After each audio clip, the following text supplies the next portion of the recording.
кетет, жамандын артынан жакшы келет.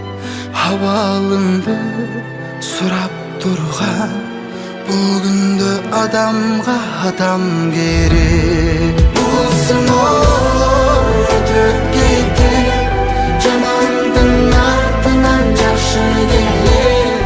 Абалыңды сурап турган бул күндө адамга адам керек. Күндөн дагы, суудан дагы эң кымбат адамга адам керек. Бул күндө адамга адам керек.